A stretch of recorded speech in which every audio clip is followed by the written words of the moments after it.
ఓం నమో భగవతే శ్రీ రమణాయ. చాలా సంతోషం నాయన.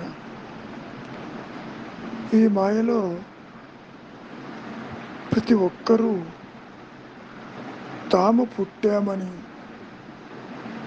తమకు మరణము తథ్యమని అనుకోవటం సహజంగా జరుగుతూనే ఉంటుంది.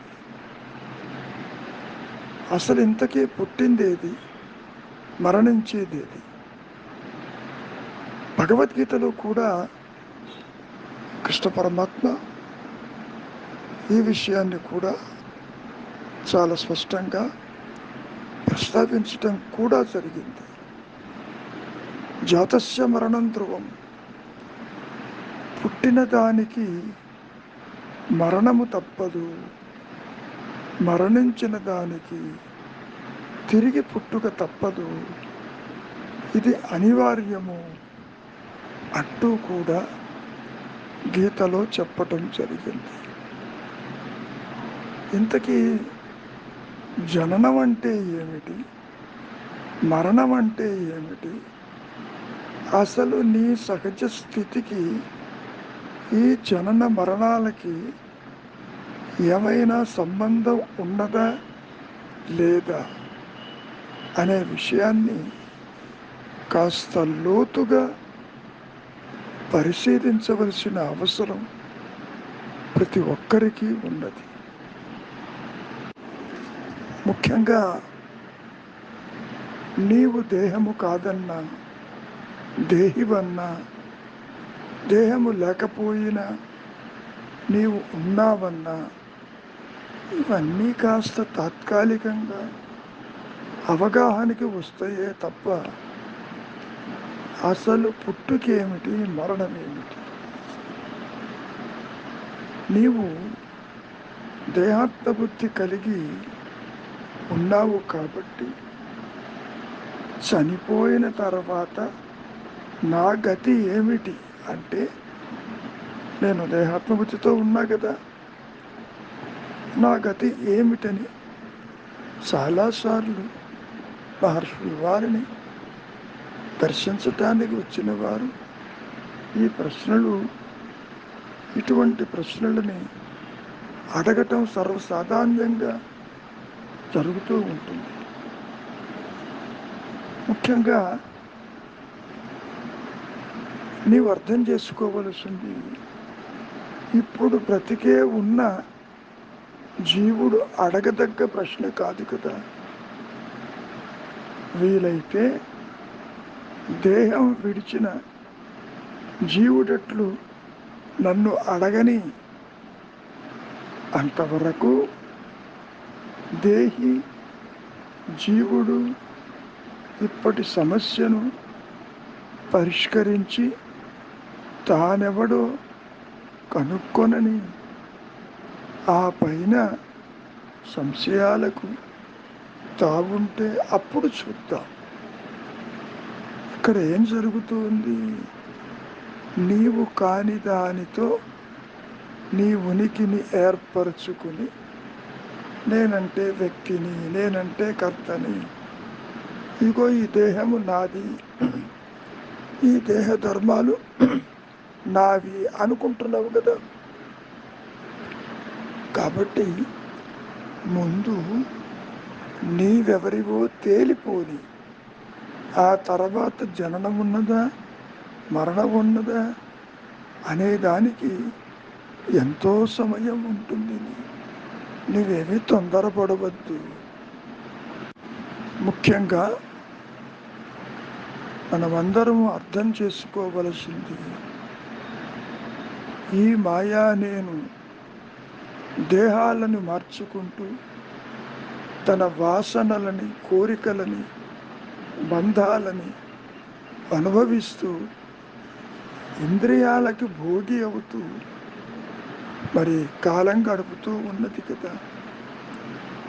అట్టి నేను ఉన్నదేమో చూడు అన్నదే ఆది శంకరుల యొక్క ప్రశ్న, రమణ మహర్షుల వారి యొక్క నేనెవరన్న విచారం.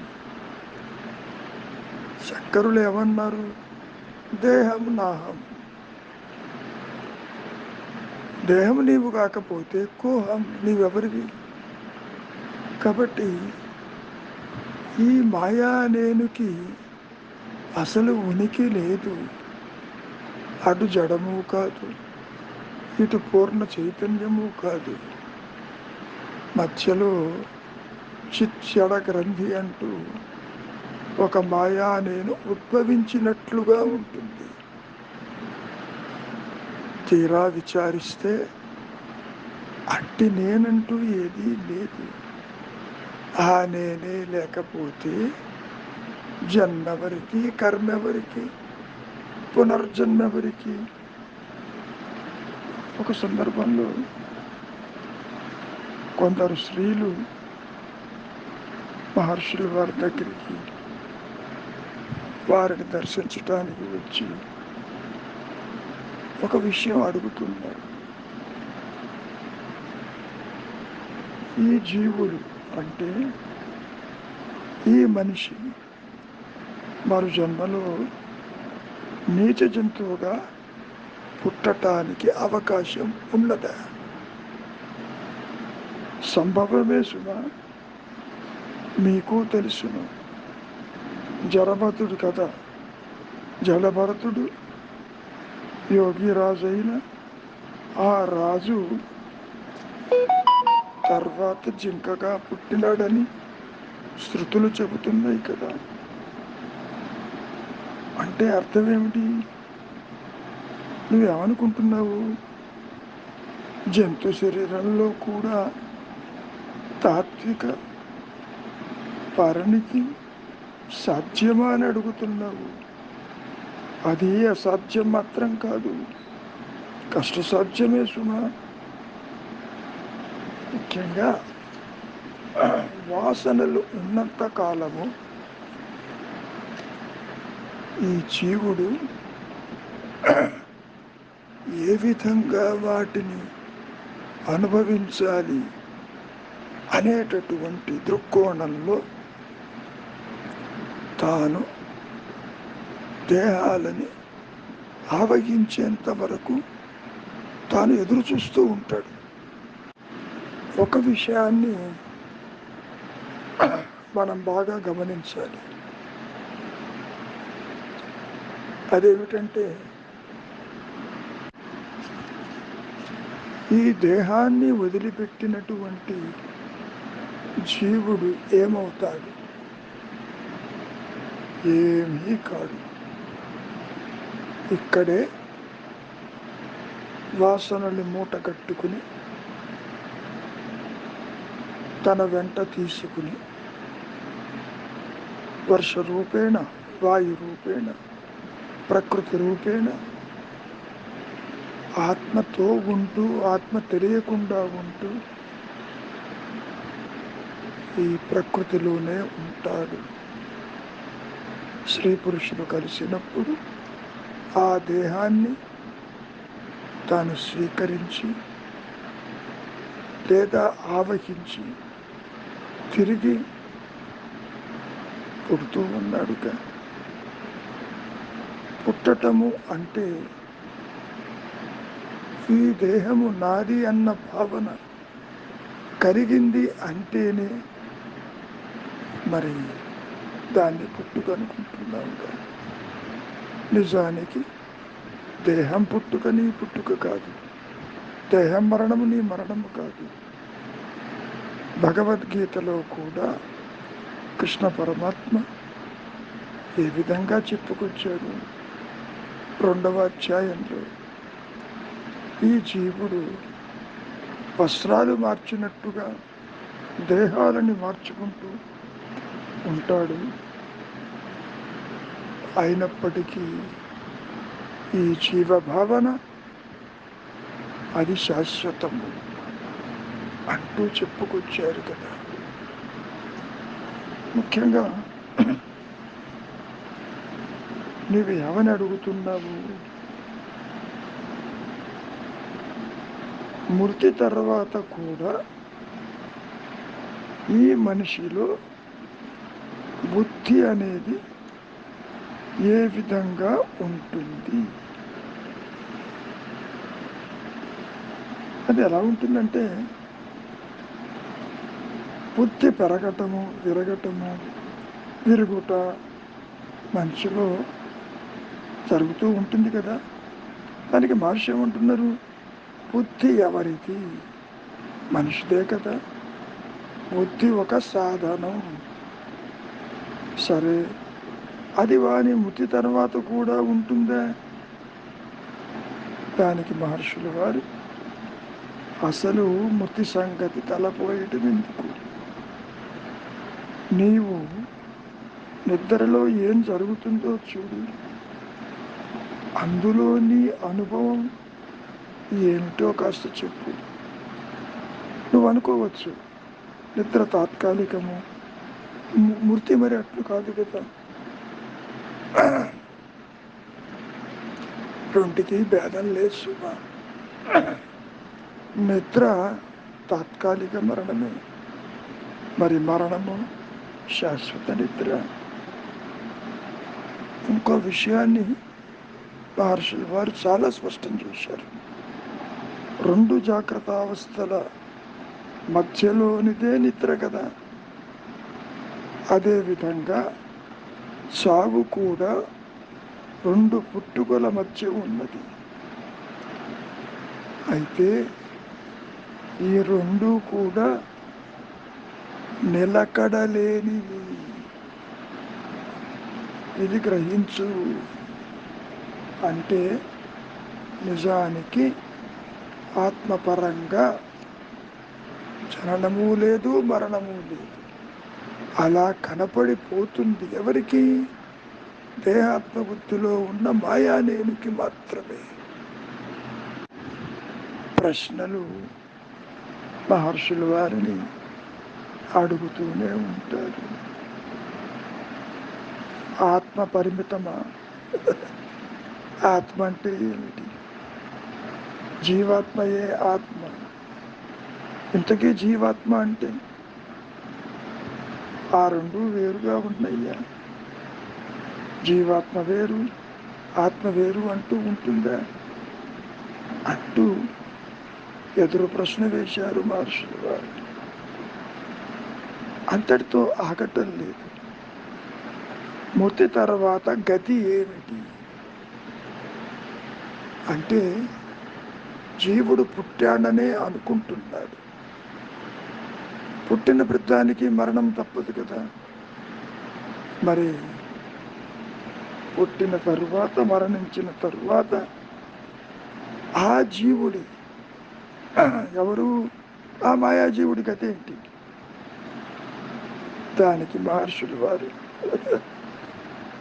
బ్రతికి ఉన్న ఇప్పటి గతి చూడు, భావి గతి అది చూసుకుంటుంది. దాన్ని గురించి ఇప్పుడు నీకు బెంగ ఎందుకు? బెంగపడద్దు. అంతవరకు దేనికి? సృష్టికి పూర్వము స్థితిని, సృష్టి క్రమాన్ని ఎంతో వివరంగా శృతుల్లో వివరించారు. నీకు ఇప్పటి వర్తమానం అర్థం కావాలన్న ఉద్దేశమే తప్ప మరొకటి కాదు. నీవు పుట్టిన అని అంటున్నావు, నేను పుట్టానంటున్నావు కనుక అవి అవునట్లే అంటూ నిన్ను సృష్టించింది ఆ దైవమని పలుకుతున్నావు. నిజానికి నిద్రలో నీకు దైవము మరేమీ కూడా కనిపించదు కదా. దైవం కనుక నిజమైతే నీ నిద్రలో కూడా అతడేలా ప్రకాశించడు. నీవిప్పుడు ఉన్నవాడవే, ఇప్పుడు ఈ నీవే, నిద్రలోని ఆ నీవు ఇక్కడే ఉన్నావు కదా. ముఖ్యంగా నిద్ర మెలకువలో ఉన్నటువంటి భేదము నీవు గుర్తించలేకుంటున్నావు. నిద్రలోని వానికి నీవిప్పుడు వేరు కావు సుమా. జాన్సన్గా నిద్రపోయి పెన్షన్గా రావటం లేదు కదా అంటూ చెప్పుకొచ్చారు. ప్రశ్నలు ఏ విధంగా ఉంటాయి అంటే కొన్ని వింత పోకడలతో ఉంటాయి. ఒకరు వచ్చి అడుగుతున్నారు, మృతులను మనం చూడగలమా? ఒకసారి దేహం వదిలిపెట్టి వెళ్ళాక మళ్ళీ వాళ్ళని మనం చూడగలమా? చూడవచ్చు. యోగులు వారిని మాకు చూపగలరా అని అడిగాడు. వారి శక్తులే చూపవచ్చు కూడా, కానీ నన్ను మాత్రం అట్లా చెయ్యమని అడగవద్దు. నాకు చేత కాదు, నాకు ఆ శక్తులు లేవు. అసలు నీవు పుట్టలేదని తెలుసుకోమంటుంటే చనిపోయిన వాడిని చూడవచ్చా అని అడుగుతున్నావు. ఇది వింత కాక మరేమిటి? అంతేకాదు, మృతుని స్థితి మనకు తెలుస్తుందా? ఏ విధంగా తెలుసుకోవచ్చు? అతడు జన్మించాడా లేదా అనే విషయం మనకేమైనా తెలిసే అవకాశం ఉందా? చనిపోయిన వారిలో కొందరు తక్షణమే మరొక జన్మ ఎత్తుతారు. కొందరు కొంతకాలం పిదప భూమిపై జన్మించక ఏదో ఒక ఊర్ధ్వలోకాల్లో ముక్తులవుతూ ఉంటారు. ఎవరో చాలా కొద్ది మంది ఇచ్చటే ఇప్పుడే ముక్తులవుతారు. ముక్తి అంటే ఆత్మస్థితి. కృష్ణ పరమాత్మ గీతలో కూడా వేల కొలది మందిలో ఏ ఒక్కడో నన్ను చేరగలడు అని చెప్పటంలో దాని ఉద్దేశ్యం, నీవు ఆత్మవై ఉంటూ ప్రాపంచిక విషయ వాసనల వల్ల నీవు నీ సహజత్వాన్ని గుర్తించలేక ఉన్నావు. ఈ జీవుడికి పరబ్రహ్మకి భేదము లేదని నీవు ఏనాడైతే తెలుసుకుంటావో మరి అప్పుడు జీవభావన, వ్యక్తి భావన తల ఎత్తదు కదా, ఉన్నదే ముక్త స్థితి కదా అంటూ చాలాసార్లు చెప్పుకొచ్చారు. అంతేకాదు, ఇంకా గుచ్చి అడుగుతున్నారు మహర్షులు వారు. చనిపోయాక మళ్ళీ జన్మించేందుకు ఎంతకాలం పడుతుంది? చాలా వింతగా ఉంటాయి ఈ ప్రశ్నలు. కానీ మహర్షులు వారు ఎంతో శాంతంగా జవాబు చెబుతున్నారు. నీవు పుట్టక పూర్వం మరి నీవెవరివో తెలుసునా? చనిపోయాక ఏమి కాబోతున్నావు అని తెలియగోరుతున్నావు. అంతవరకు దేనికి? ఆ విషయం కాస్త పక్కకు పెట్టు. ఇప్పుడు నీవెవరివో తెలుసునా? జన్మ, పునర్జన్మ దేహానికి నీకు కాదు. నీవు ఆత్మను దేహం అనుకుంటున్నావు. అది పూర్తిగా అసత్యము, కళ్ళ సామ్యము. దేహం పుడుతుందని, నశిస్తుందని నీవు పూర్తిగా నమ్ముతున్నావు. ఒకదాని లక్షణాలను మరొక దాని లక్షణాలని నీవు భావిస్తున్నావు. అసలు విషయం నీ యథార్థ స్థితిని తెలుసుకో. అప్పుడు ఇటువంటి ప్రశ్నలు తల ఎత్తవు. నేనుగా నిలిచి ఉన్న ఆ తురీయ స్థితి యందు, అహంస్ఫురణ స్థితి యందు జీవుడెక్కడ, జగత్తెక్కడ, సంసారం ఎక్కడ, జనన మరణాలెక్కడ, అవస్థాత్రయములెక్కడ, అవన్నీ అదృశ్యమైపోతున్నాయి కదా. అవి భావనలకే పరిమితం నాయన. పుట్టువని మృత్యువని అనటం నీ బోటి వాళ్ళు ఆ విషయం ఎవరికి వారే శోధించి జన్మలు పునర్జన్మలు అవేవీ లేవని కనుగొనటానికే తప్ప మరొకటి కాదు. వాటి జోలికి నీవు పోవద్దు. ఇప్పుడు కూడా నీవుగానే నిలిచి ఉన్నావు. క్రొత్తగా ఏది రాదు. నువ్వేమనుకుంటున్నావు? ఇది పోతే అది వస్తుందని. ఇది పోవటానికి ఈ మాయ, ఈ ద్వైత స్థితి, ఈ దేహాత్మ బుద్ధి లేదు కదా. నీకు తెలిసినా తెలియకపోయినా నేను ఉన్నానన్న అహంస్ఫురణ సత్యమై, నిత్యమై, ఏకమై, అనంతమై అది ప్రకాశిస్తూనే ఉన్నది. కాబట్టి ఆత్మ అంటే నీ సహజత్వం. అది ఏనాడు పరిమితమైన జీవుడు, జగత్తు, ఈశ్వరుడు కాలేదు. అది తనకు తానుగా నిలిచి అనంతంగా పరిధులు లేక ప్రకాశిస్తూనే ఉంది సుమా. నీవు ఆందోళన పడవద్దు. ముఖ్యంగా ఒకరు అడుగుతున్నారు, ఈ బ్రతకటం దేహానిది, పునర్జన్మ కూడా మరొక దేహంలో చొరబట్టడానికే కదా. చాలా విచిత్రంగా ఉంటుంది. మహర్షుల వారు దానికి సమాధానం చెబుతూ, దేహాలు మారినంత మాత్రాన ఫలమే ఉంది. దేహాలతో అన్వయించుకునేటటువంటి ఆ అహంకారం ఉంది చూడు, మరొక దేహంలోకి మారింది. దానివల్ల ఎవరికేం తృప్తి? ఇంతకు నీవు జీవం అంటే ఏమి? జీవము అంటే ఉనికి, నీ ఆత్మస్థితి. నీవు లేని కాలాన్ని అసలు నీవు ఊహించగలవా? ఆ జీవం, నీ సహజ స్థితి ఇప్పుడు ఈ దేహంలో పరిమితమై ఉన్నది.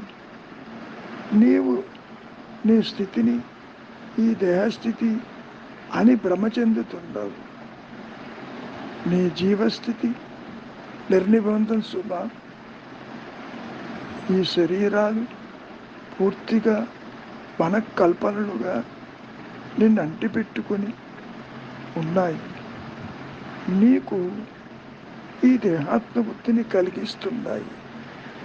నిద్రలో నీవు సుఖంగా ఉన్నావు కదా. నిద్ర లేవంగానే ఈ దేహాత్మ బుద్ధి జనించి ఒక వ్యక్తివని, కర్తవని, బాధ్యత ఉన్నదని నీవు మరి పరిగెడుతున్నదే. నీవెవరివో గుర్తించు ముందు. ఆ పరుగు ఆపు. ఈ బుద్ధి తొలగిపోతే నీవు మిగిలి ఆత్మగానే ఎప్పుడూ ఉంటావు. కాబట్టి ఈ దేహాత్మ బుద్ధి అనేది తల ఎత్తకుండా ఉన్న స్థితిని నీవు ఏర్పరచుకో. ఆలోచనారహిత స్థితిలో అహంకారం ఎక్కడ, దేహాదులెక్కడ, జగత్తెక్కడ, జనన మరణాలెక్కడ? అంతవరకు దేనికి? పుట్టకముందు నీవెట్లా ఉన్నావు, ఎక్కడ ఉన్నావు తెలుసునా నీకు? అంతదాకా దేనికి? నిద్రలో నీవు ఉన్నావా లేదా? అప్పుడు ఎట్లా ఉన్నావు? అప్పుడు కూడా నీకు దేహం లేకపోయినా నీవు ఉన్నావు కదా. ఆ తర్వాత అహంకారము ప్రాదుర్భవం, ఆ పైన మనస్సు దేహాన్ని ప్రసరింపచేయటం, దాని ఫలితమే నేను దేహాన్ని అనే భావన నీకు కలిగింది కదా. దేహం ఉంది కనుక అది పుట్టిందని చనిపోతుందని నీవు అనుకుంటున్నావు. ఆ భావాన్ని ఆత్మకు సంధించి నీవు పుట్టినావని చనిపోతామని సాగిస్తున్నావు. ఆత్మకి పుట్టుక లేదు. మనం ఎన్నోసార్లు చెప్పుకున్నాం. నేను పుట్టలేదని గ్రహించటమే ఈ మాయా జీవితం యొక్క పరమావధి. దేహాత్మ బుద్ధికి పుట్టుకే లేదని, అహంస్ఫురణ పుట్టలేదని. నిజానికి నిద్రలో లేకుండానే నీ దేహం నువ్వు ఉన్నావు కదా. నిద్రలో నీకు దేహస్ఫురణ ఉన్నదా? సంసార స్ఫురణ ఉన్నదా? లేదు కదా. కానీ ఇప్పుడు నువ్వు దేహంలో చూస్తున్నావు. ఆత్మ దేహం లేక ఉండగలదు, కానీ ఈ దేహం ఉంది చూసావు, ఆత్మ లేకుండా ఉండలేదు. ఒక బంగారు ఆభరణం బంగారం లేకుండా ఆభరణం ఉండగలదా? ఆభరణం లేకపోయినా బంగారం ఉందిగా. ఇక్కడ కూడా అజ్ఞానం లేకపోయినా, దేహం పుట్టినా పుట్టకపోయినా నీవుగా నిలిచే ఉన్నావు. నీవు గ్రహించవలసింది, నేను దేహమనే భావన పూర్తిగా అజ్ఞానజనితము, నిరాధారము. అటువంటిది ఏదీ లేదు. సూర్యుడిలో చీకటి లేనట్లు ఆత్మస్థితి ఎందు అజ్ఞానానికి తావెక్కడుంది? కానీ నువ్వేమనుకుంటున్నావు? ఈ దేహం ఆత్మకు వేరుగా ఉందనుకుంటున్నావు. నిజానికి అది వేరు కాదు. ఆభరణం బంగారానికి వేరుగా ఉన్నదా? కనుక నాయన, జ్ఞానానికి అజ్ఞానానికి గల భేదం అంటే అదే. మరి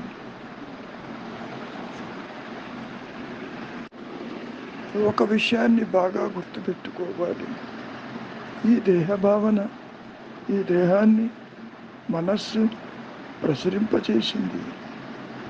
మనస్సు అహంకారము అది జయించితేనే ఎక్కడి నుంచి? మరి మూలం నుంచే కదా. తీరా మూలానికి వెళితే సృష్టే లేదు అక్కడ. నేను ఉన్నానన్న ఎరుకలో జీవుడెక్కడ, జగత్తెక్కడ, ఈశ్వర భావన ఎక్కడ? కాబట్టి దేహ భావన ఈ విక్షేపం కలిగించేది ఆత్మకెప్పుడు దూరంగా సంచరించేది. ఈ దేహం కానీ పుట్టుక కానీ ఎవరికో ఒక్కసారి పరిశీలించు. అవి ఆత్మకి కాదు సుమా, ప్రాణానికి కాదు. అవి తాను వేరు అనుకున్న అనాత్మకి. నిజానికి అనాత్మ అనేది లేదు, ఆత్మేతరము లేదు. ఏకంనా ద్వితీయం అన్నారు ఆదిశంకరుడు. ఆత్మ ఒక్కటే ఉన్నది, ఆత్మగమ్యంగా ఏదీ లేదు. నీవు ఆత్మని మరిచి దేహాత్మ బుద్ధితో నాకు తెలియటం లేదంటున్నావు. మరి ఆ నేను ఉందేమో చూడు. ముఖ్యంగా నాయన, ఈ భేదభావన ఉన్నంత వరకు తలపుల యొక్క బాధ తప్పదు. కనుక భేదభావం నష్టమైతేనే నీకు శాంతి మిగులుతుంది.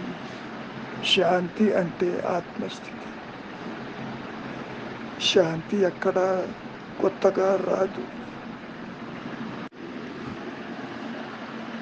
సందర్భంలో హర్షుల వారి దగ్గరికి I want peace of mind అన్నారు.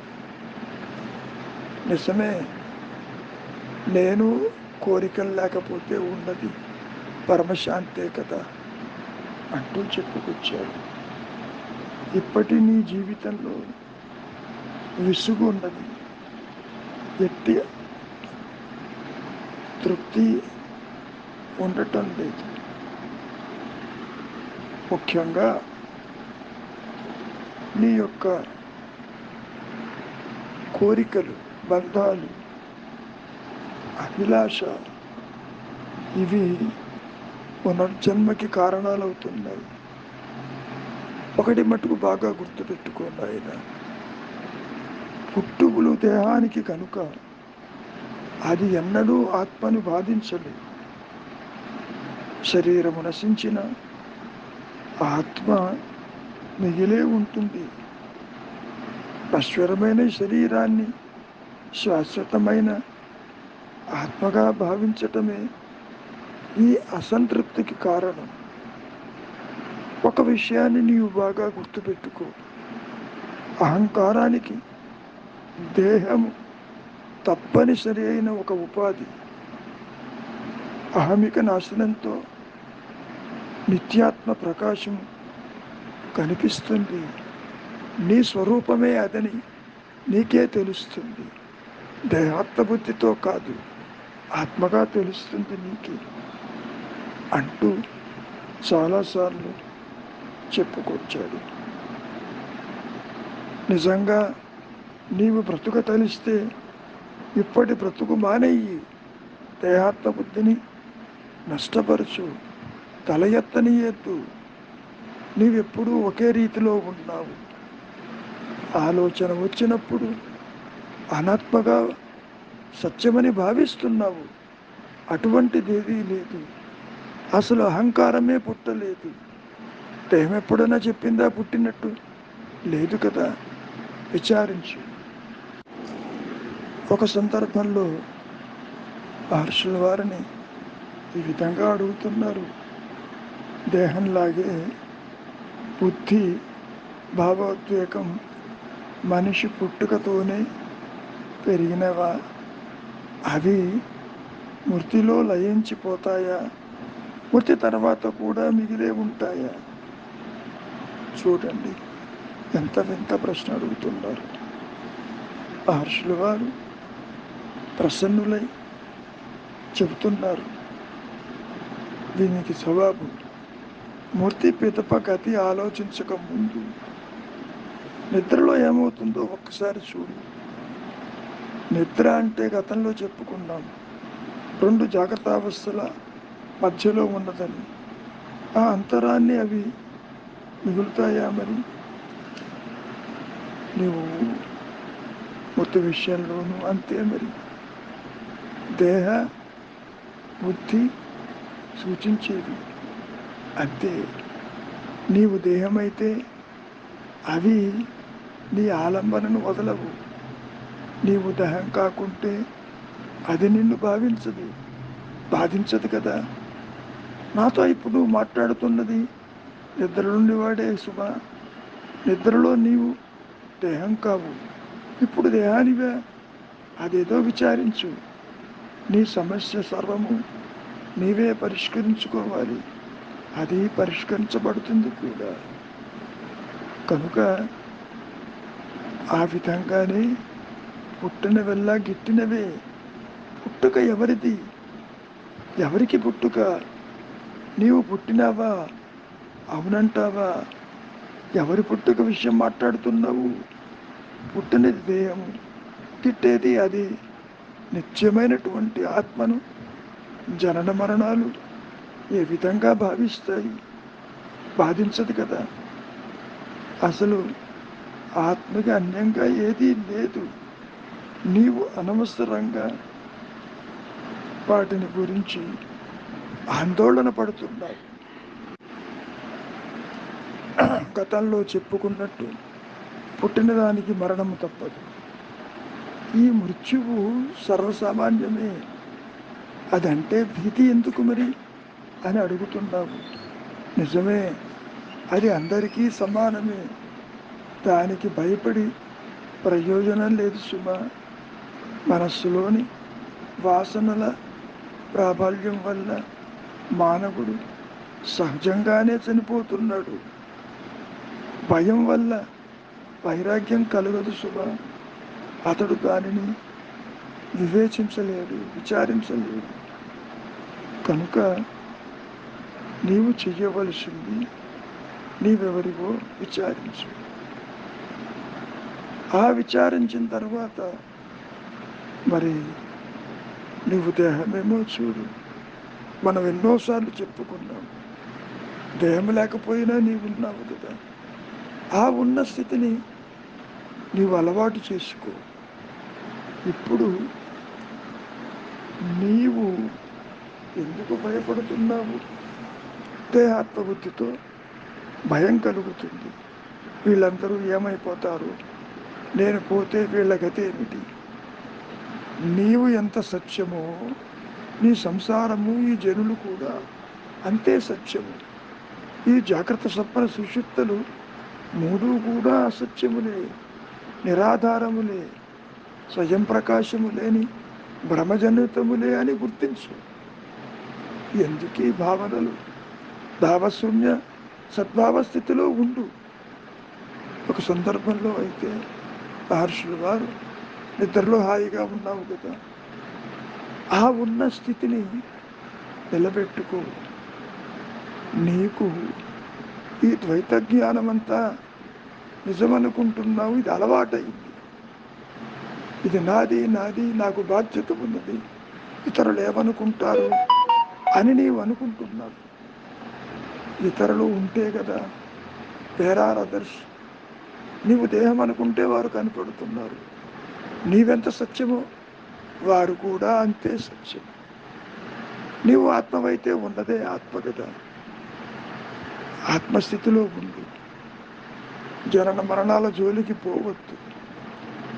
గతాన్ని స్మరించవద్దు. భవిష్యత్తుని ఊహించవద్దు. వీటిని విస్మరించి నిశ్చలంగా ఉండు. నిన్ను బాధించేది నీ ఆలోచన లేదు. ఆలోచన లేని మనస్సు అది అదృశ్యమైపోతుంది. కారణం, అహంకారానికి ఆయువు పట్టు ఆలోచన.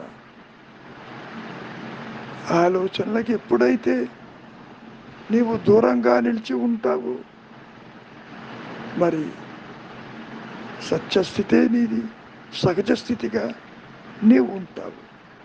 ఏది కొత్తగా రాదు. ఇప్పుడు కూడా నేను అంటే అహంస్ఫురణ. నేను ఇది అది అనేది ఈ మాయా నేను మాత్రమే. దానికి ఉనికి లేదు. అంతేకాదు, అది తన మూలాన్ని తెలుసుకోలేదు. గతంలో కూడా మనం ఎన్నోసార్లు ఇదే విషయాన్ని ప్రస్తావించాము. ఈ అహంకారము తల ఎత్తినప్పుడు రెండు నష్టాలు జరుగుతున్నాయి. ఒకటి, అసత్యమైనటువంటి దాన్ని సత్యం అంటుంది. దేహం సత్యము, సంసారం సత్యము, జగత్తు సత్యము, దైవము సత్యమని. రెండవది, మూలాన్ని తెలుసుకోలేదు. అసలు ఇది కాక సత్యం అనేది అసలు ఉన్నదే. సత్యము లేదు పొమ్మంటుంది. ద్వైత జ్ఞానమే సత్యం అంటుంది. అందుకనే మహర్షులు వారు ఒక సందర్భంలో what is the purpose of realization అని అడిగినప్పుడు, you realize that this is unreal. అంటే నీతో కలిపి నీవు చూస్తున్నటువంటి ఈ చరాచర సృష్టి, ఈ సంసారము, ఈ జనన మరణాలు, ఈ బంధాలు, ఇవి అసత్యమని గుర్తించు. మంచిది. మౌనమే నీ సహజత్వం. జనన మరణాల జోలికి పోవద్దు. అసలు పుట్టనటువంటి దానికి పుట్టానన్న భావన ఎందుకు వస్తుంది? రాదు కదా. ఎప్పుడూ ఉండేది అహంస్మరణ. ఎప్పుడూ లేనిది అహంకారం, ఉనికి లేనిది జీవుడు, జగత్తు, ఈశ్వర భావనలు. ఉనికి ఉన్నది అహం స్ఫురణ. స్ఫురణగా మిగిలిపోగుటే ఈ మాయ యొక్క, ఈ మాయా జీవితం యొక్క పరమావధి.